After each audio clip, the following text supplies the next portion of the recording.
She was everywhere, and then, without warning, she was gone. No statement. No goodbye. No explanation.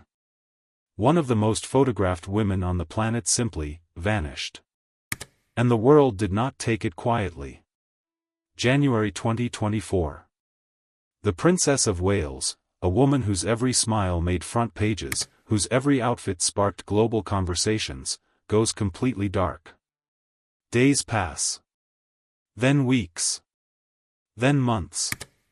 The palace offers nothing meaningful. And in that silence, something dangerous begins to grow. Rumors. Theories. Obsession. Millions of people searched her name every single day, desperate for a sign that she was still there.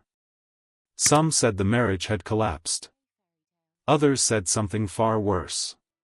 The internet spiraled into chaos, and the palace stayed quiet, which only made everything worse.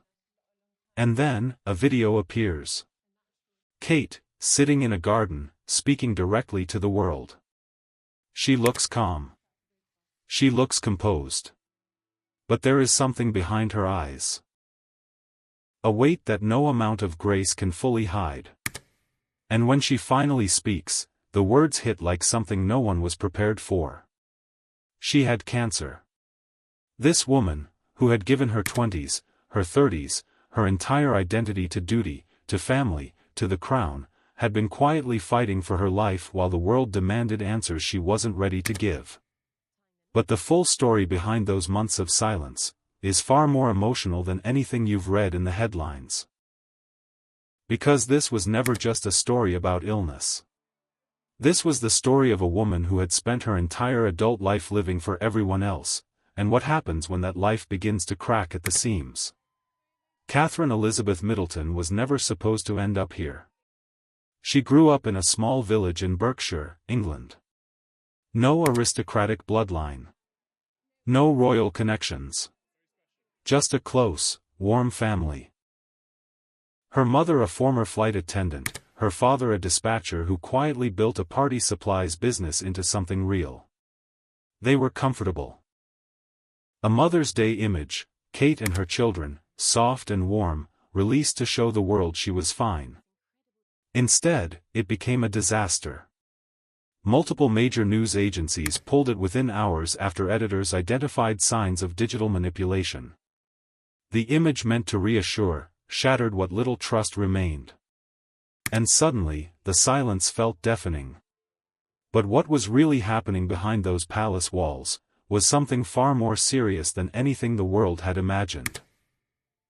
While the theories multiplied and the cameras circled, Kate was sitting in treatment rooms. Following the abdominal surgery in January, doctors discovered something during testing that required them to go further. More investigations. More waiting. And then the results came back, and they changed everything. Cancer. She began a course of preventative chemotherapy. And she told almost no one. Think about what that means for a moment. One of the most visible women on Earth, in the middle of something terrifying, surrounded by speculation, hounded by cameras, accused of hiding some secret scandal, while the actual truth was that she was quietly fighting for her health in private rooms that the world would never see. William never left her side. The children were shielded from the worst of it. But the emotional weight was crushing. Kate had always been the composed one. The steady one. The one who showed up no matter what, who never let the mask slip, who made it all look effortless. And now, for the first time in her adult life, she had no choice but to stop. And that's when things took a turn that no one inside or outside the palace was prepared for, because the secret was becoming impossible to keep. The pressure was building from every direction. The media wouldn't let go. The public demanded answers. And Kate, exhausted, physically drained, emotionally at the edge, was completely out of sight for the longest stretch of her royal life. Something had to give. And it was her. Within hours, the video had been seen tens of millions of times. World leaders sent messages. Celebrities fell quiet. And the people who had spent weeks spinning the wildest theories, they sat in stunned silence too. Because this wasn't the polished, untouchable princess they thought they knew.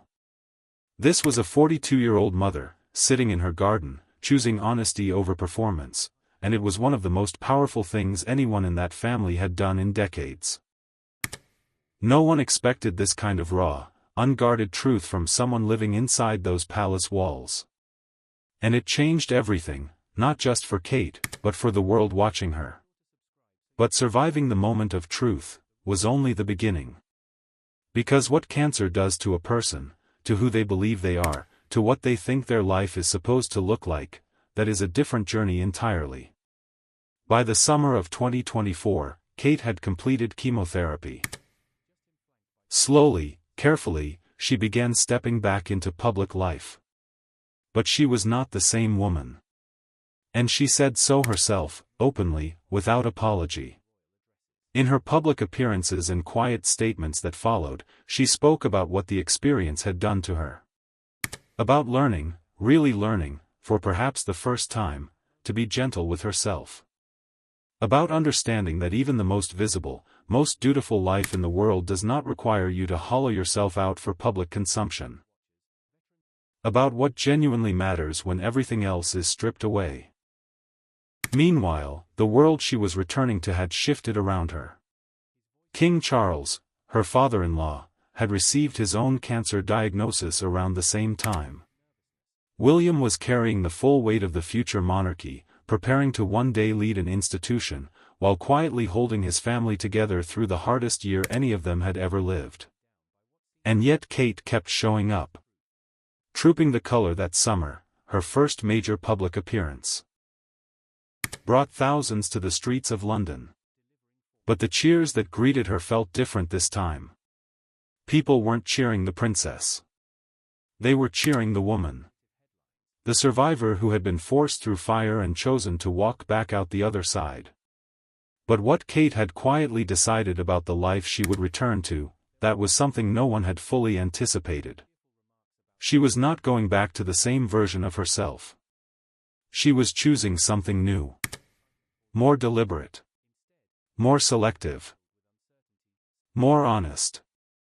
The woman who had spent 20 years becoming exactly what the institution needed her to be, was finally, carefully, beginning to become who she actually was. And the difference between those two things was everything.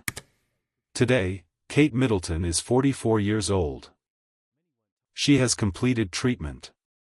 She is back in the world, but differently. On her terms.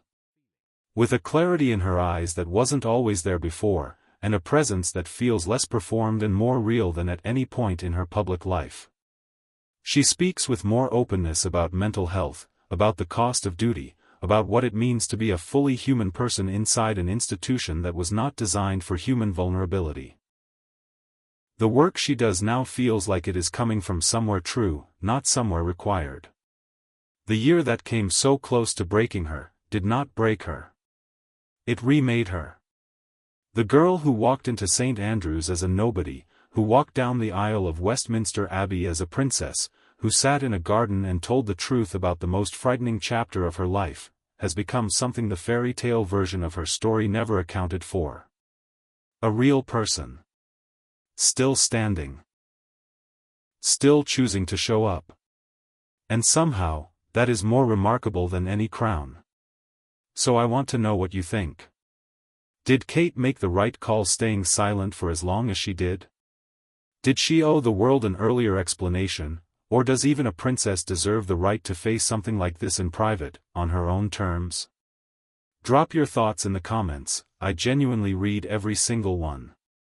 And if this story hit you the way it hit me, you already know what to do. Hit subscribe. Because every week we go deeper into the stories that the world is talking about, and you will not want to miss what's coming next.